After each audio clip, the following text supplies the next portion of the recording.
ছেলেরে হারাইয়া 35 বছর পরে পাইছো, বুকটার মধ্যে যে শান্তি পাইছো।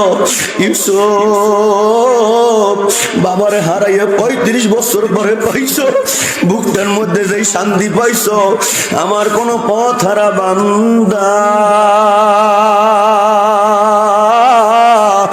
আমার কোন পথ বলা বান্দা যদি আমি আল্লাহর কাছে তওবা করি না, আমি আল্লাহর কাছে চোখের পানি ফালাইয়া কান্নার আওয়াজ দেয়,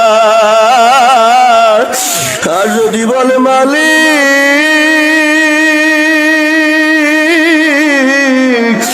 আমি ভুল করে বসছি,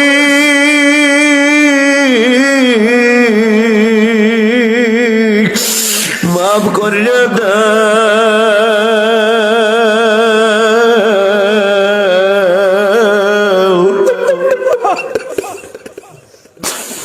ও ইউসুফ, ও ইয়াকুব, আমি আল্লাহ তোমাদের চাইতে 70 গুণ বেশি খুশি হইয়া যা।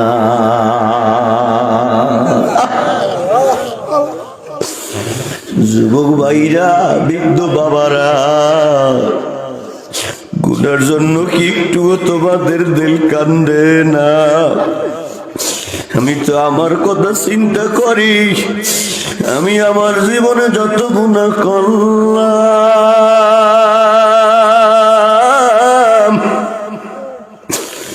এই গুনাহ নিয়ে যদি আমার মাওলার কবরে যাই,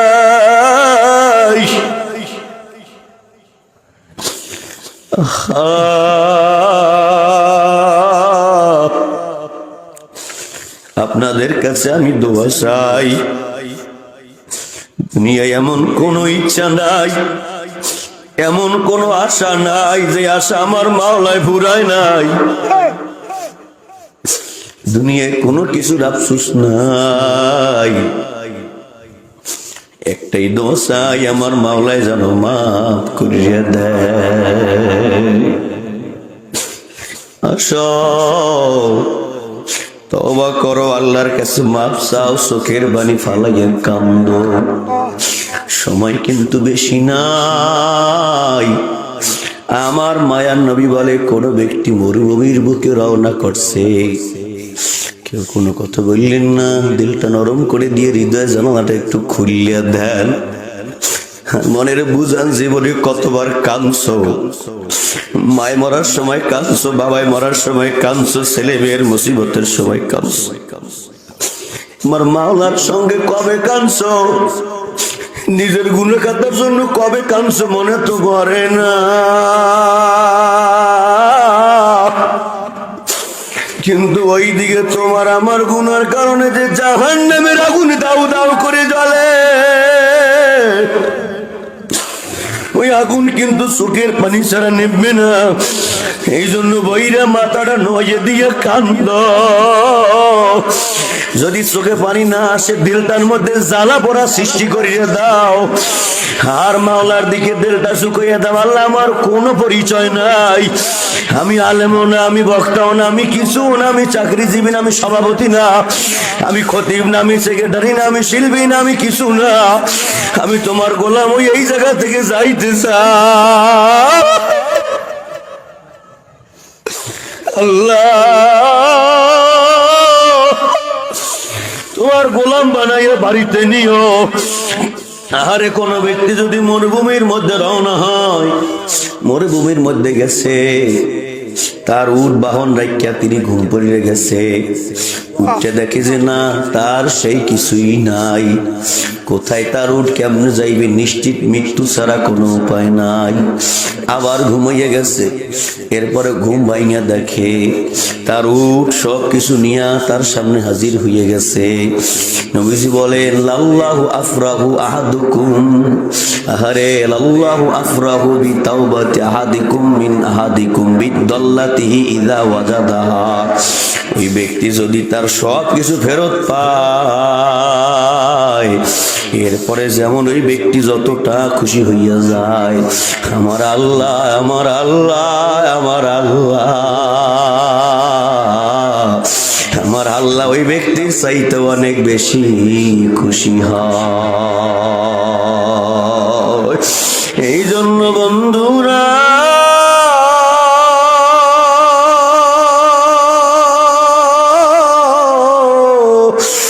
ও যুবক ভাই, বৃদ্ধ বাবাজিরা, মায়েরা, বোনেরা, ধনীরা, গরিবেরা, টাকাওয়ালারা, পয়সাওয়ালারা, শিক্ষিতরা, মূর্খরা, খাবার আল্লাহর পাগল হইও, আল্লাহর নিয়ে কবরে যাইও। এই দুনিয়া কিন্তু চিরদিনের দুনিয়া না। শোনো, আল্লাহ রাব্বুল আলামিনের পয়গম্বর বলে, কোন ব্যক্তি গুনাহ করছে, গুনাহ করার পর আল্লাহর কাছে বলতেছে, আল্লাহুম্মা গফিরলি যামবি, আল্লাহ তুমি আমার গুনাহ মাফ করিয়া দাও। আল্লাহ বলে, ফাআলিমা আন্না লাহু রাব্বা, বান্দা গুনাহ করার পর কেন মাফ চাইছে জানো? ওই বান্দা জানে তার একজন রব আছে, ইয়াগফিরুয যুনুবা, যে গুনাহ মাফ করে, ওয়ায়াখযু বিযামবি, এবং গুনার জন্য পাকড়াও করে, মাফও করে আবার পাকড়াও করে। বান্দা আবার গুনাহ করিয়া বসছে, ক্ষমা চাওয়ার পর আবার গুনাহ করছে। এখন মনের মধ্যে আবার তো ভয় পয়দা হয়ে গেছে, আরে ওই মাওলারে ভুললে আমি কেমনে গুনাহ করলাম, ওই মাওলারে ভুললে আমি কেন এই কামটা করলাম। যখন এই তওবা করছে, মনের মধ্যে আসছে ভয়, আবার বলতেছে, আল্লাহুম্মা গফিরলি যামবি, আল্লাহ তুমি আমার গুনাহ মাফ করিয়া দাও। ফাআলিমা আন্না লাহু রাব্বা, মাওলা বলে, বান্দা কেন ক্ষমা চায় জানো? ওই বান্দায় জানে তার একজন রব আছে, ইয়াগফিরুয যুনুবা, যিনি গুনাহ ক্ষমা করে, ওয়ায়াখুযু বিযামবা, এবং গুনার জন্য পাকড়াও করে। আবার গুনাহ করে বসছে, আবারও তিনি মাওলার কাছে ক্ষমা চাইতেছে। এরপরে আল্লাহ বলে, বারবার যখন গুনাহ করার পর পরিশেষে আমি আল্লাহ তাআলার কাছে ক্ষমা চাই, ফাকাদ গফারতু লাকা, আমি আল্লাহ ওর গুনাহগুলো মাফ করে দিলাম। এই জন্য আমার ভাইরা, আমার বাবাজিরা, আমি আজকে অন্য কোনো বিষয় ওয়াজ করার মোটিভে নাই, আমার অন্য কোনো বিষয়ে কথা বলার মন মানসিকতাও নাই। আজকে এখান থেকে আমরা চাই জীবনের একটা আমাদের পরিবর্তন আসুক। আমরা একটা ক্যালেন্ডারকে যদি ভাঁজ করি, ভাঁজ করে 2-3 ঘন্টা রাখলে, দেয়ালের লগে টানাইলে সেটা সঠিকভাবে সোজা হইয়া থাকে না, উল্টো একটা ভাঁজ দেওয়া লাগে, তাইলে সোজা হইয়া থাকে। এই জন্য আপনার আমার জীবনটা এখন উল্টা করা লাগবে। আগে যা করছে এখন সব উল্টাইয়া ভালো হইয়া যাইব। পরিশেষে একটা কথা বলি, আল্লাহর পয়গম্বর যখন দুনিয়া থেকে বিদায় হইয়া যাইবে, আল্লাহর পয়গম্বরের দুনিয়া থেকে বিদায় হইয়া যাওয়ার পর নবীজি এখন ডানে তাকায় বামে তাকায়, বিদায় লগ্নে খেয়াল করেন। এমত অবস্থায় নবী ডানে তাকায় বামে তাকায়, কেন তাকায় জানেন? নবী ডানে তাকাইয়া জিবরাইলকে তালাশ করে, বামে তাকাইয়া নবী জিবরাইলকে তালাশ করে। আরে আমি কোনো মুসিবতে পড়ে গেলে জিবরাইল আমাকে সাহায্য করত, আমাকে পরামর্শ দিত, আমাকে মুসিবত থেকে উদ্ধার করার মাওলার কাছ থেকে সিদ্ধান্ত নিয়ে আসতো। কিন্তু মওতের সময় তো আর মুসিবত হইতে পারে না। এখন জিবরাইল কই? হঠাৎ জিবরাইলের আগমন হয়ে গেছে। ইয়া রাসূলুল্লাহ, আল্লাহ আপনাকে জিজ্ঞেস করছে আপনি কি যাইতে চান নাকি থাকতে চান? মায়ার নবী বলে, না, আমি যাইতে চাই, তবে আমার একটা অনুরোধ আছে, আমার একটা আবদার আছে। এই সবাই বসেন, আমার একটা অনুরোধ আছে, আমার একটা আবদার আছে। ইয়া রাসূলুল্লাহ, কি আবদার? কয়, আমি আমার উম্মতের জন্য তায়েফের ময়দানে রক্ত ঝরাইলাম, আমি আমার উম্মতের জন্য উহুদের ময়দানে দাম শহীদ করলাম, আমি আমার উম্মতের জন্য মাথায় লোহার হেলমেট ঢুকাইলাম, আমি আমার উম্মতের জন্য আবু জাহেলের মার খাইলাম, আমি আমার উম্মতের জন্য আবু লাহাবের মার খাইলাম, আমি আমার উম্মতের জন্য উতবা সাহেবের হাতের মার খাইলাম। আমি নবী যদি চলে যাই, আমার উম্মত তো চিরতরের জন্য এতিম হয়ে যাইবে। আল্লাহর কাছে গিয়ে বলো, আল্লাহ আমার উম্মতের ব্যাপারে কি সুসংবাদ দেবে। আল্লাহর কাছ থেকে জিবরাইল আসছে, আয়েশা বলে রাসূলুল্লাহ ইয়া হাবিবাল্লাহ, আপনার কোন উম্মাহ যদি সারা জীবন গুনাহ করার পর মওতের 2 বছর আগে তওবা করে, আল্লাহ আপনার উম্মতের মাফ করে দেবে। আল্লাহর পয়গম্বর বলেন, না তাতে তো আর হইবে না, আমার উম্মত কখন মারা যায় তা তো আর সে জানবে না, তাতে হইবে না। আবার যাও, আল্লাহর কাছ থেকে সুসংবাদ নিয়ে আসছে, ইয়া রাসূলুল্লাহ ইয়া হাবিবাল্লাহ, 1 বছর আগেও যদি তওবা করে আল্লাহ আপনার উম্মতের মাফ করিয়ে দেবে।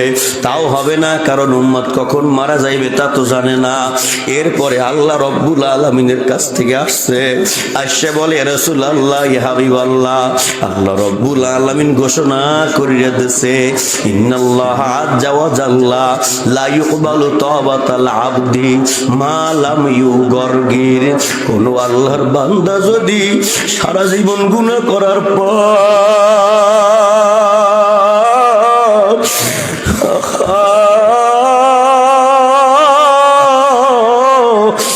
বিদায় লগ্নে মওতের আগে যদি আল্লাহর কাছে তওবা করে নেয়, আল্লাহর পয়গম্বর বলে আল্লাহ তার তওবাকে কবুল করে তার ক্ষমা করে দেয়।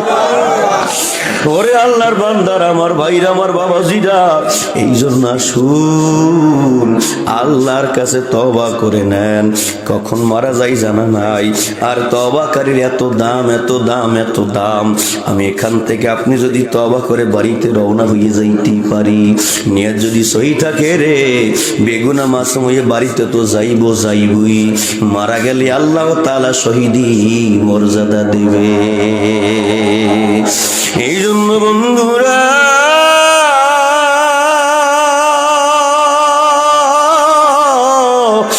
একটু মাথাটা নোয়াইয়া দিও,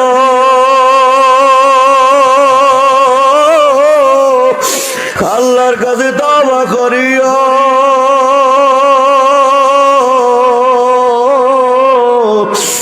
ও মা রে, আমার বন্ধুরা, মনের বুঝাও তওবাকারী কত দাম। এক মহিলা আসছে আল্লাহর পয়গম্বরের কাছে, ইয়া রাসূলুল্লাহ, আমি জিনা করছি। নবীজির ডানে মাথা ঘুরাইছে, না মুসলমান কোনদিন জিনা করতে পারি না। মহিলার ডান পাশে গিয়ে নবীর সামনে দাঁড়াইছে, ইয়া রাসূলুল্লাহ, সত্যি বলছি আমি গুনাহ করছি, আমি জিনা করছি। আল্লাহর পয়গম্বর মাথাটা বাম দিকে ঘুরাইছে, না মুসলমান কোনদিন জিনা করতে পারে না। এরবারে মহিলা বাম দিকে যাই বলো, হুজুর আমি কি শুধু জিনা করছি নাকি তাই না, জিনার বাচ্চা আমি আমার পেটের মধ্যে ধারণ করছি। মহিলা যখন এই কথা বলছে, আল্লাহর পয়গম্বর বলে, মহিলা তুমি যাও, তুমি জিনা করছো, তুমি অন্যায় করছো, পেটের বাচ্চা তো আর কোনো অন্যায় করে নাই, তুমি যাও, বাচ্চা দুনিয়াতে আসবে, তারপরে তোমাকে সংকেচার করা হবে, বিচার করা হবে। ওই মহিলা বাড়ি চলে গেছে। বাবাজি, ওই মহিলাকে পুলিশ দিয়ে ধরিয়ে আনতে হয় নাই, র্যাব পাঠাই আনতে হয় নাই, চৌকিদার দিয়ে আনতে হয় নাই। মহিলার দিলের মধ্যে আল্লাহর প্রতি ভালোবাসা, তওবার প্রতি এত আগ্রহ, দুনিয়াতে সব পাপ মোচন করে পরপরে পবিত্র হয়ে উঠতে চায়। এই জন্য মহিলা আল্লাহর পয়গম্বরের কাছে সই বাচ্চা কোলে নিয়ে দাঁড়িয়ে গেছে, ইয়া রাসূলুল্লাহ ইয়া হাবিবাল্লাহ, এই নেন বাচ্চা, দেখেন আমার বাচ্চা দুনিয়াতে আগমন করছে, আমাকে এখন বিদায় করে দেন, আমার বিচারটা করে দেন। আল্লাহর পয়গম্বর বলেন, না, তোমার স্তনের মধ্যেই বাচ্চার খাদ্য আছে, এই বাচ্চা যখন বড় হইবে, বাচ্চা যখন নিজে নিজে খাইতে পারবে, তখন তোমাকে সংকেচার করা হবে। যাও, বাচ্চাকে নিয়ে বাড়িতে যাও। মহিলা বাচ্চা লালন পালন করতেছে। বাচ্চার বয়স যখন বেশি বার হয়ে গেছে, বাচ্চার হাতে রুটি ধরাইয়া দিছে, হাত ধইরা পয়গম্বরের সামনে আসছে, বাচ্চা রুটি খাইতেছে।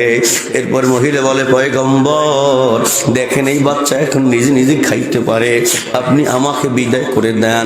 মহিলার শরীরের মধ্যে তো জ্বালা, কি করলাম, ভুল করে বসছি, এই মুখ নিয়ে আল্লাহর সামনে কেমনে দাঁড়াইব। আমি মাঝের মধ্যে চিন্তা করি জীবনে কিছু হইতে পারি নাই, তবু যা হয়েছে মানুষ সম্মান করে, ইজ্জত করে, কদর করে। যদি কিয়ামতের ময়দানে আল্লাহ মাফ নাই করে, এই মুখ আপনাদেরকেও বা কেমনে দেখাইব, আল্লাহর সামনে বা কেমনে দাঁড়াইব, এই চিন্তা আমি বেকার। ওই মহিলার দিলের মধ্যে পবিত্র হওয়ার ধান্দা চিন্তা। মহিলা যখন আসছে, পয়গম্বর বলে, সাহাবীরা তাড়াতাড়ি করে ব্যবস্থা করো, এই মহিলাকে বিদায় করে দেওয়া লাগবে। মহিলা যেহেতু বিবাহিতা ছিল, কোমর পর্যন্ত গাইরিয়া ফালাও, এরপরে সবাই পাথর মারো। মহিলার যখন কোমর পর্যন্ত গাইরা, সবাই পাথর মারতেছিল, মহিলা হাসতেছিল। আরে দুনিয়ায় শাস্তি পাইয়া যাইয়া পরপারে আল্লাহর কাছে পবিত্র হইয়া দাঁড়াইবে। ওই মহিলার একটু রক্ত ছিটটা নবীজির নাতি হযরত ওসামার লঙ্গি বা কাপড়ের মধ্যে লাগছে। ওসামার কাপড়ের মধ্যে যখন লাগছে, তখন ওসামা বললে, ইসিরে জেনাকারিনী মহিলার রক্ত আমার কাপড়ের মধ্যে লাগছে। আল্লাহর পয়গম্বর বলে, ওসামা কি বলো? জেনাকারী বলিও না, ওর তওবাটা আল্লাহ এমন ভাবে কবুল করছে,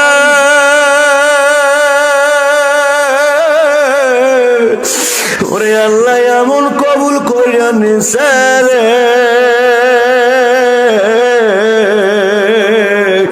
তামাম দুনিয়ার মানুষের পক্ষ থেকে যদি ওর তওবাটাকে এক পাল্লায় দেওয়া হয়, তামাম দুনিয়ার মানুষ যেই পরিমাণ গুনাহ করছে, ওই যদি সেই পরিমাণ গুনার জন্য তওবা করে, ওর একার তওবাকে আল্লাহ যথেষ্ট করে আল্লাহ সবাইকে মাফ করিয়ে দেবে। আল্লাহু আকবার। ওসামা তুমি তো আর জানো না,